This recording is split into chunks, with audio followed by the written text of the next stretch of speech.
Hello everyone, welcome to our channel Saraswati study ranker. So आज की video में हम क्लास 8 साइंस चैप्टर 13 साउंड के क्वेश्चन आंसर्स डिस्कस करने वाले हैं। तो चलिए स्टार्ट करते हैं। और वीडियो में आगे बढ़ने से पहले अगर आप हमारे चैनल पर नए हैं तो प्लीज़ हमारे चैनल को सब्सक्राइब करिएगा और उसके बगल में जो बेल आइकन है उसे भी ज़रूर प्रेस करिएगा ताकि हमारे आने वाली वीडियोज़ की नोटिफिकेशन आपको सबसे पहले मिल पाए। और अगर आपको इस वीडियो से कुछ भी सीखने को मिलता है तो प्लीज़ इस वीडियो को लाइक करें और अपने फ्रेंड्स और फैमिली के साथ ज़रूर शेयर करिएगा। कोई भी डाउट हो तो आप मुझे कमेंट सेक्शन में पूछ सकते हैं। तो चलिए चैप्टर 13 साउंड के क्वेश्चन आंसर स्टार्ट करते हैं। सो क्वेश्चन नंबर 1 है choose the correct answer, tick the correct है। So sound can travel through gases only, या फिर सॉलिड्स ओनली, लिक्विड्स ओनली, या फिर सॉलिड, लिक्विड एंड गैसेस तीनों में से। सो हमें पता है कि जो साउंड है वो गैसेस के थ्रू, सॉलिड के और लिक्विड तीनों मीडियम के थ्रू वो ट्रैवल कर सकती है। इसीलिए सही ऑप्शन हो जाएगा हमारा ऑप्शन डी। ठीक है। सेकंड है voice of which of the following is likely to have minimum frequency, यानी कि इनमें से किन की आवाज़ की जो फ्रीक्वेंसी है वो सबसे कम होगी। तो हमें पता है कि जो फ्रीक्वेंसी है वो मतलब किसके साथ होती है, पिच के साथ रिलेशन में होती है, यानी कि आवाज़ कितनी तीखी होगी या आवाज़ कितनी गहरी यानी कि डीप होगी। ठीक है।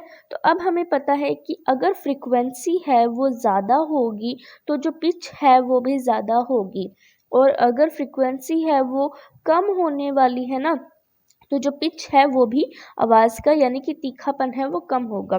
तो अब देखो क्या है, बेबी गर्ल या फिर बेबी बॉय, अ मैन और अ वुमन, यानी कि एक लड़की की आवाज़ तीखी मतलब सबसे कम फ्रीक्वेंसी की होगी, या फिर बेबी बॉय के मैन या वुमेन। तो इसका सही जवाब होगा option C, a man. Because जो आदमी की आवाज़ है, जो मैन की आवाज़ है वो सबसे गहरी होती है यानी कि सबसे भारी होती है। ओके। और फिर आता है वुमेन की आवाज़, फिर आता है बेबी बॉय की आवाज़, फिर आएगी बेबी गर्ल की आवाज़। ठीक है। आगे देखते हैं question number 3। In the following statements tick tree tick T against those which are true and F against those which are false, यानी कि ट्रू के आगे टी एंड फॉल्स के आगे एफ। ठीक है। सो फर्स्ट है sound can not travel in vacuum. तो हमें पता है कि साउंड को ट्रेवल करने के लिए एक मीडियम चाहिए होता है, लेकिन वैक्यूम में क्या है, ना ही कोई पार्टिकल्स नहीं होती हैं। सो इसलिए जो साउंड है वो वैक्यूम में ट्रेवल नहीं कर सकती।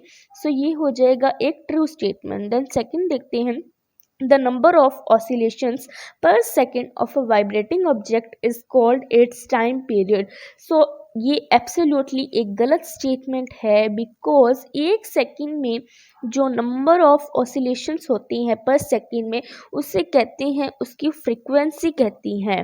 ठीक है। टाइम पीरियड वो होता है कि एक ऑसिलेशन को होने में कितना टाइम लगा है। देन स्टार्ट करते हैं option number 3। If the amplitude of vibration is large, sound is feeble। तो नहीं, हमें पता है कि जो एम्पलीट्यूड है वो वाइब्रेशन यानी कि साउंड के क्या होती है से रिलेटेड होती है, यानी कि अगर एम्पलीट्यूड है वो ज़्यादा होता है ना, तो क्या होती है, आवाज़ है वो ज़्यादा लाउड होती है। तो इसमें क्या लिखा हुआ है, उल्टा लिखा हुआ है, ये तो गलत है। जब एम्पलीट्यूड कम होते हैं तब आवाज़ है वो फीबल यानी कि सॉफ्ट, कमज़ोर होती है। तो ये भी हो जाएगा हमारा फॉल्स स्टेटमेंट। डी है for human ears the audible range is 20 hertz to 20,000 hertz. So ये एक एब्सोल्युटली ट्रू स्टेटमेंट है, यानी कि जो हमारे ह्यूमंस के जो कान हैं वो 20 हर्ट्स यानी कि एक सेकंड में 20 टाइम्स वो जो ऑसिलेशंस होती हैं, ठीक है, से 20,000 हर्ट्ज तक की हमारी आवाज़ सुन सकती है। उससे ना तो कम की आवाज़ सुन सकती है हमारे कान, या ना ही उससे ज़्यादा की आवाज़। ऑप्शन ई है हमारे पास, the lower the frequency of vibration the higher is the pitch. तो ये क्या है, हमें बताया हुआ कि अगर जो वाइब्रेशन है, अगर वो वाइब्रेशन कम होगी तो जो पिच यानी कि आवाज़ का जो तीखापन है वो क्या होने वाला है, ज़्यादा होने वाला है। तो अभी मैंने आपको पहले ही समझाया है कि अगर फ्रीक्वेंसी है वो वाइब्रेशन की अगर ज़्यादा होगी तो जो पिच है वो क्या होगी, ज़्यादा होगी। इसमें क्या लिखा हुआ है, कम लिखा हुआ है, तो ये गलत है, फॉल्स स्टेटमेंट है। देन अनवांटेड और unpleasant sound is termed as music, so ये भी होने वाला है एक फॉल्स स्टेटमेंट, बिकॉज एक जो अनप्लीजेंट, एक अनवांटेड साउंड होता है वो तो क्या होता है, वो तो होता है नॉइज, ऐसा साउंड जो कि सुनने में अच्छा ना लगे या फिर जो हमें डिस्टर्ब करे, जो हमें नहीं चाहिए, तो वो क्या होता है, वो होता है नॉइस। ठीक है, ऑप्शन देखते हैं, आगे देखते हैं पार्ट जी पार्ट में है हमारे पास नॉइस पोल्यूशन में कॉज पार्शियल हियरिंग इम्पेयरमेंट, यानी कि अगर नॉइस पोल्यूशन के कारण इंसान है वो आधा थोड़ा बहुत बहरा होता है, तो हाँ हो जाता है। ज़्यादातर क्या होता है, जो मतलब जो मैन फैक्ट्रीज़ में काम करती हैं और वो ज़्यादा टाइम तक जब मशीन के कांटेक्ट में रहते हैं, फैक्ट्रीज़ में आवाज़ के कांटेक्ट में रहते हैं, तो उस वजह से ज़्यादातर उन इंसानों में ये प्रॉब्लम पाई जाती है। उसमें क्या होता है, पार्शियल हियरिंग इम्पेयरमेंट में आधा अधूरा सुनने लगता है, थोड़ा ऊंचा सुनने लगता है। देन ऑप्शन 4 देखते हैं, question number 4, fill in the blanks with suitable words, यानी कि फिलअप्स आ गए हैं। तो ए है हमारे पास, time taken by an object to complete one oscillation is called, यानी कि एक ऑब्जेक्ट को एक ऑसिलेशन कंप्लीट करने में जो टाइम लगता है उसे कहा जाता है टाइम पीरियड। ओके, और फ्रीक्वेंसी होता है कि एक सेकेंड में कितनी जो वाइब्रेशंस हैं वो हो रही हैं। आगे देखते हैं B, loudness is determined by the dash of vibration, यानी कि लाउडनेस है वो किससे रिलेशन में होती है, सो एम्पलीट्यूड, यानी कि अगर एम्पलीट्यूड है वो ज़्यादा होगा तो लाउडनेस है वो ज़्यादा होगी। तो किससे रिलेशन में होती है लाउडनेस, एम्पलीट्यूड के।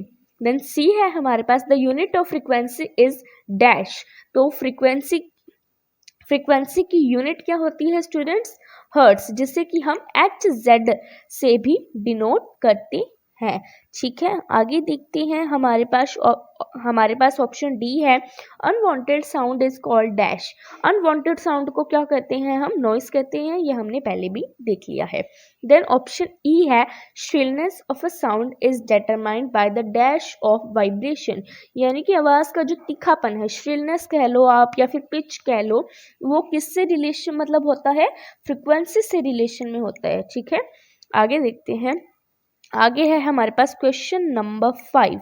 क्वेश्चन नंबर 5 में स्टूडेंट्स है हमारे पास, a pendulum oscillates 40 times in 4 seconds, find its time period and frequency, यानी कि एक पेंडुलम है और वो 4 सेकेंड्स में 40 टाइम्स ऑसिलेट्स करता है। ठीक है, या कह लो वाइब्रेट और ऑसिलेट एक ही बात होती है, तब हमें उसका टाइम पीरियड और उसकी फ्रीक्वेंसी निकालना है। तो स्टूडेंट्स, टाइम पीरियड है उसे हम क्या कहते हैं, एक वाइब्रेशन को होने में, एक ऑसिलेशन को होने में जो टाइम लगता है उसी को हम कहते हैं टाइम पीरियड। तो उससे निकालने के लिए क्या होता है, फॉर्मूला होता है हमारे पास, ऊपर रहता है टाइम और नीचे डिनोमिनेटर में रहता है हमारे पास नंबर ऑफ ऑसिलेशंस। ठीक है, सो 4 सेकंड में हो रही हैं 40 ऑसिलेशन, तो इसे डिवाइड कर देंगे तो आ जाएगा 1/10, और 1/10 को हम डेसिमल फॉर्म में लिख सकते हैं 0.1 सेकेंड। ठीक है, यानी कि जो एक ऑसिलेशन है उसे होने में तो 1 सेकेंड से भी बहुत कम टाइम लगता है। ठीक है, आगे देखते हैं हम फ्रीक्वेंसी कैसे निकालते हैं। तो पहले बता दूं मैं आपको, फ्रीक्वेंसी और जो टाइम पीरियड है वो इन्वर्स में होते हैं, यानी कि ये अगर 0.1 है तो वो क्या होगी, उसके ऊपर होगी, मतलब ये क्या होगा, उसे नीचे आ जाएगा तो ये हो जाएगी 10 लेकिन हम वैसे भी निकालने वाले हैं स्टूडेंट्स। तो फ्रीक्वेंसी में क्या होगा, जो नंबर ऑफ ऑसिलेशंस हैं वो इसमें टाइम पीरियड में नीचे थे लेकिन अब आ जाएंगे ये ऊपर, सो नंबर ऑफ ऑसिलेशंस और नीचे आ जाएगा टाइम। तो नंबर ऑफ ऑसिलेशंस है 40 और टाइम है हमारे पास 4 सेकेंड। ठीक है, तो अब आ जाएगा, इसे डिवाइड करेंगे तो 40 कट जाएगा 4 से, तो ये आ जाएगा 10, तो 10 पर सेकेंड, यानी कि एक सेकेंड में 10 ऑसिलेशंस हो रहे हैं स्टूडेंट्स। आगे देखते हैं, therefore time period of pendulum is 0.1 second and frequency of pendulum is 10 hertz। Okay, hertz में हम हर्ट्स यूनिट में हम उसे रिप्रेजेंट करते हैं। ठीक है, देन देखते हैं question number 6, the sound from a mosquito is produce when it vibrates, it its wing at an average rate of 500 vibrations per second. What is the time period of the vibration? यानी कि क्या है, एक मच्छर के जो भिनभिनाने की हमें जो आवाज़ आती है वो तब प्रोड्यूस होता है जब वो अपने पंखों को बहुत ज़ोर ज़ोर से हिलाता है, वाइब्रेट करता है। और एक क्या एवरेज रेट क्या होता है, एक सेकंड में वो 500 टाइम्स अपने पंखों को वाइब्रेट करता है।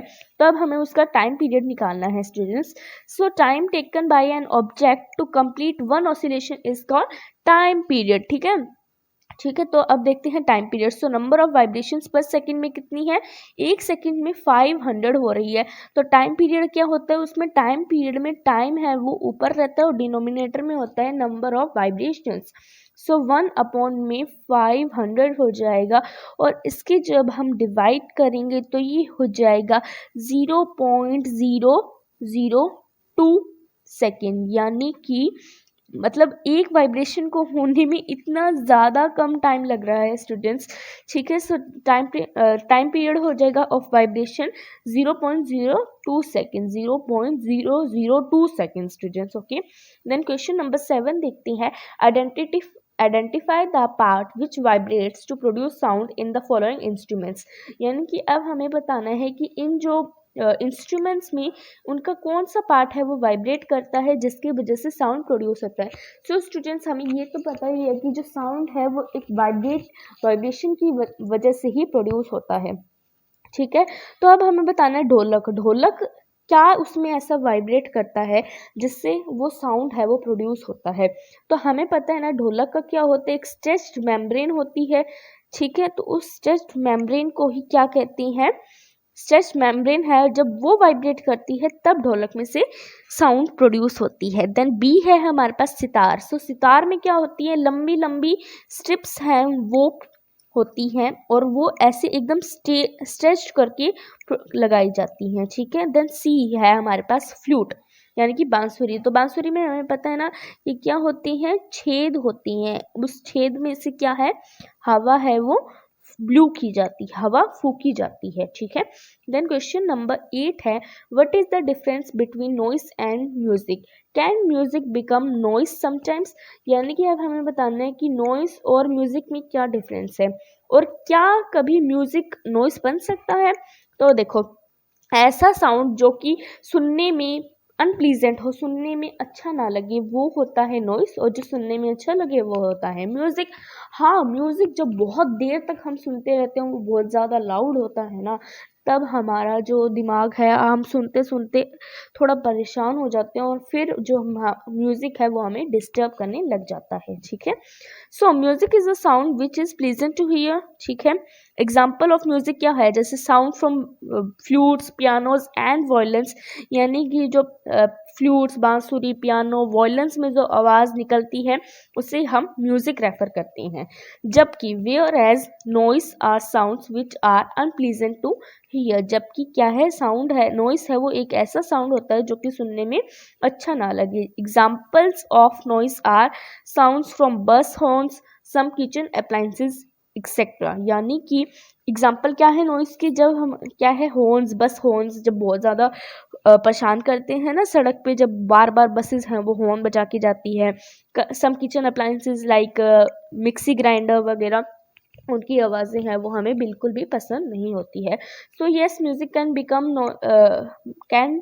Become noise when it is too loud. ठीक है, देन क्वेश्चन नंबर 9 देखते हैं, list sources of noise pollution in your surroundings. यानी आपके आसपास में जो भी नॉइस पोल्यूशन के सोर्सेज हैं जिस वजह से नॉइस पोल्यूशन है वो होता है, उसे हमें लिखना है। So following are the major sources of noise pollution.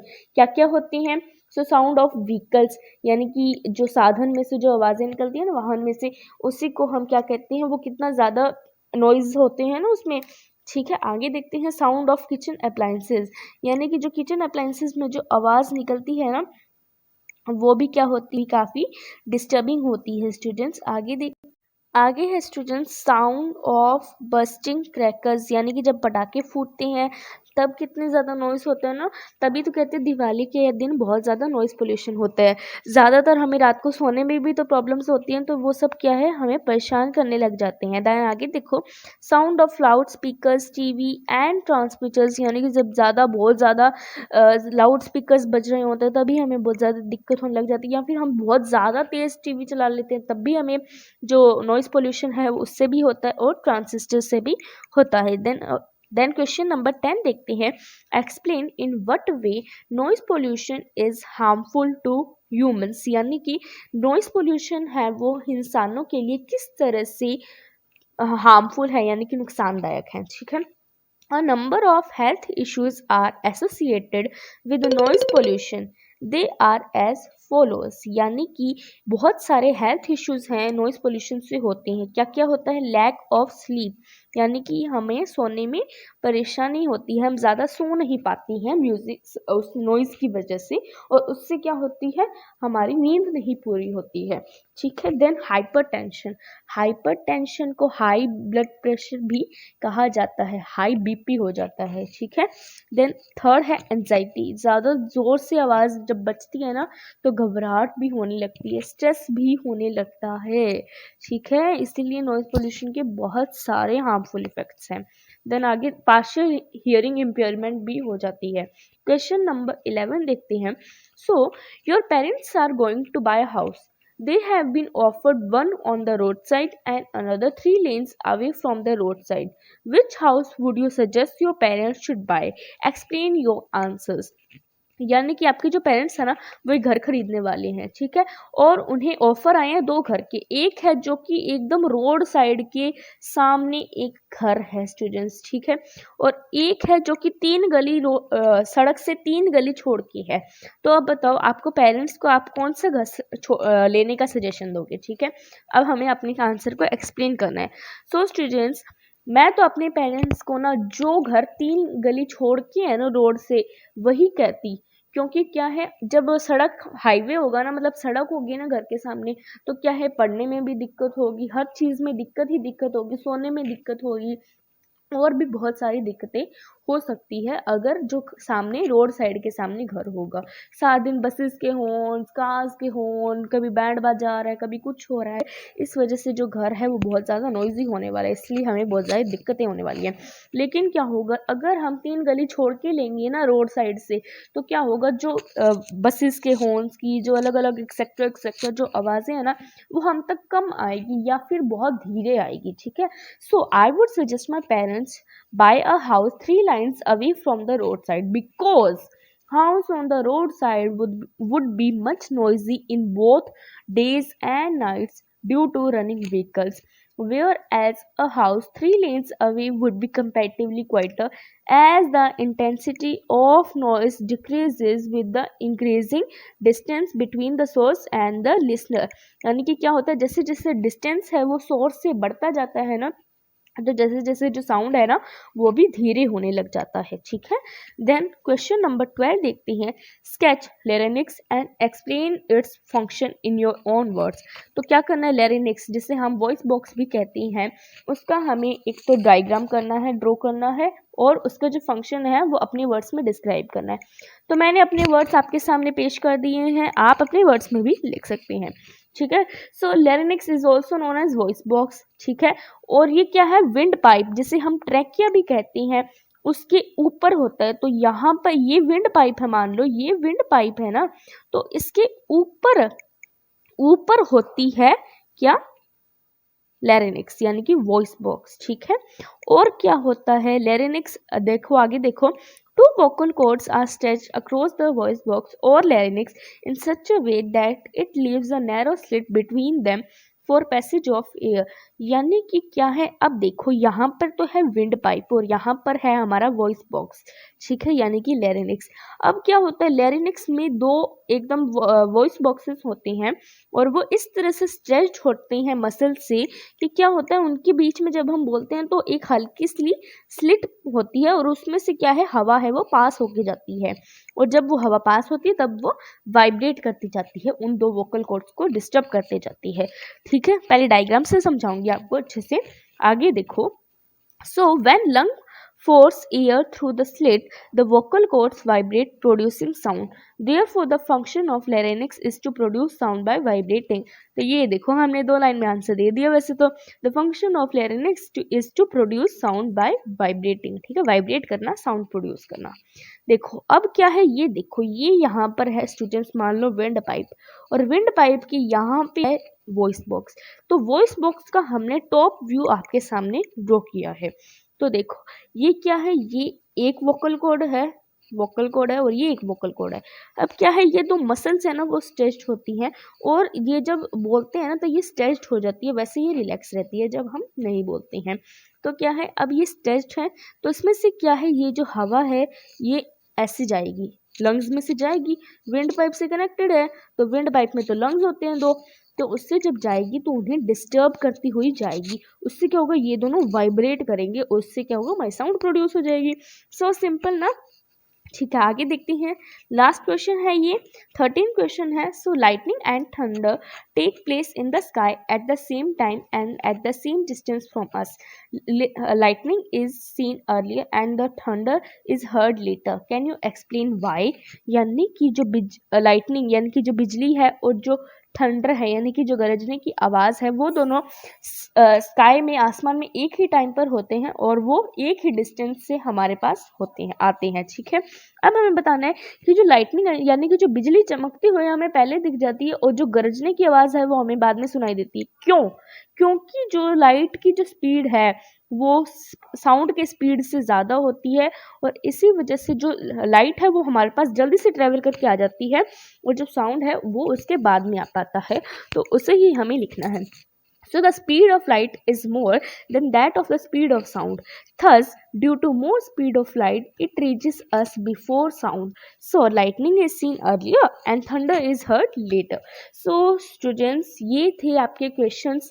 ठीक है, इससे हमारा जो चैप्टर 13 है ये होता है कंप्लीट। ठीक है, तो ये थे आपके NCERT सॉल्यूशंस। सो आज की वीडियो के लिए बस इतना ही। वीडियो पसंद आए तो लाइक करिए, शेयर करिए, सब्सक्राइब करिए। Thank you.